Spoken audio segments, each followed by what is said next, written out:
আমি কথা বলেছি শাহাদাতে যে কেমন আছে বা ইনকাম কেমন পাচ্ছে। ওই ভিডিওটা আমার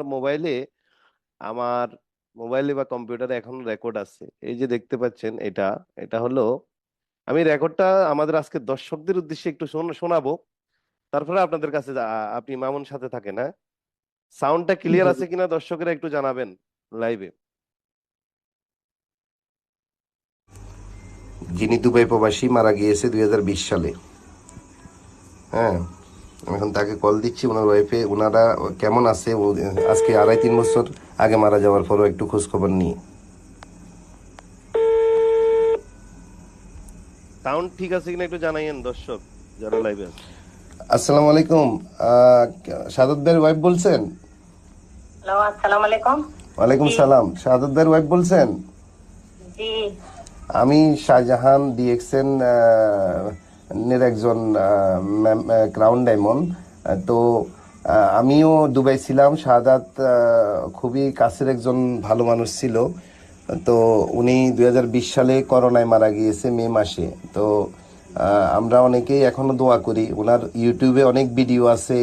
ইউটিউবের ভিডিও ডিএক্সএন শাহাদাত ওনার ইউটিউব চ্যানেল। উনি 2.5-3 বছর আগে মারা গেছে, এখনো ইউটিউবের ভিডিও দেখে মানুষ ডিএক্সএন এর ব্যাপারে জানে, বুঝে এবং শিখতেছে। মৃত্যুর পরেও যে মানুষ ভালো কাজ করে রেখে যেতে পারে, এটা আল্লাহর একটা রহমত, এবং অনেক মানুষ ওনার জন্য এখনো দোয়া করে। তো আপা, আমি এই কল করছি হলো, উনি দুবাইতে গিয়েছে। আপনাদের বিয়ে হয়েছে কত সালে, বা দুবাইতে যাওয়ার পরে নাকি আসার পরে? আমার বিয়ে হয়েছিল 2018 সালে। জি। তখন কি উনি ডিএক্সএন এর মেম্বার হয়েছে? জি। আচ্ছা। তো উনি দুবাইতে চাকরির পাশাপাশি ডিএক্সএনটা করতো? না না, ডিএকশন করতে যায়, আর কোনো কাজ করতো না। আচ্ছা, আর কোনো কাজ করতো না। মানে ডিএক্সএন মেম্বার হওয়ার আগে তো উনি চাকরি করতো নাকি? জি। আচ্ছা। পরে ডিএক্সএনটা পাওয়ার পরে উনি ডিএক্সএনটা ভালোভাবে বুঝছে, পরে ডিএক্সএনটা উনি ফুল টাইম করেছে নাকি? জি। আচ্ছা। তো 2018 সালে ডিএক্সএন করছে, 19 সালে করছে, 20 সালে করছে। আপনাদের ছেলে মেয়ে আছে? জি, একটা মেয়ে আছে। মাশাল্লাহ। 2020 সালে মে মাসে করোনায় মারা গেছে শাহাদাত। আমরা জানি, তখন আমি বাংলাদেশে ছিলাম, লকডাউন ছিল, লাস্টও আমরা দেশে আনতে পারিনি, ওইখানে কবর দেওয়া হয়েছে। তো আমরা খুবই মর্মাহত হয়েছি। আপনার সাথে আমি ফার্স্ট টাইম কথা বলছি। আমি শাহাদাতের বাইরে থেকে নাম্বারটা নিছি, কালেক্ট করছি আপনার নাম্বারটা।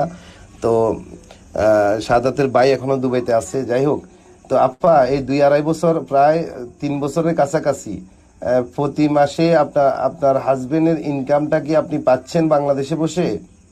জি, পাচ্ছি।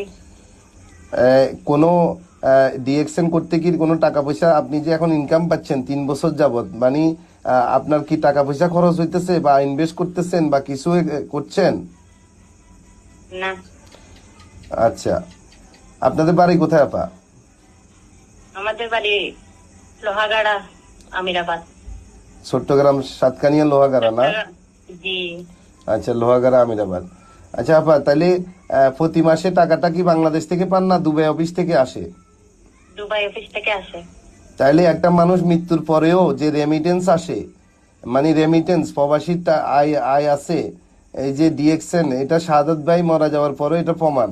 আচ্ছা, কত টাকা মাসে? এটা তো বিজনেস, এটা তো চাকরি না যে একটা নির্দিষ্ট অ্যামাউন্ট আসে। হয়তো কোনো মাসে তার তার টিমে সেল, কফি টফি ভালো সেল হয়েছে বা সাবান সেল হয়েছে দুবাইতে, সে ইনকাম পাচ্ছে। কোনো মাসে একটু কম পাচ্ছে। মোটামুটি কত আপনার অ্যাকাউন্টে আসে না টাকা? জি। রেমিটেন্স হিসাবে আসে। আবার সরকার থেকে 2%, 2.5% প্রণোদনাও তো পান। সরকার যেই টাকাটা, মূল টাকাটা আসে, ওইটার থেকে আরো 2.5% রেমিটেন্সের টাকা এক্সট্রা আসে। 1 লাখ টাকায় আর 2.5 হাজার টাকা এক্সট্রা পাওয়া যায় না আপা? জি। কত টাকা মোটামুটি 1-1.5 লাখ টাকা আসে মাসে? আমি তো জি দেখেছি। আছে। কত টাকা? আমি তো দেখেছি 4,000, 4,500, 5,000 দেরাম, মানে দুবাই দেরাম আসে প্রতি মাসে। এটা গত মাসে, মানে লাস্ট মাসে কত টাকা এসেছিল বলতে পারবেন?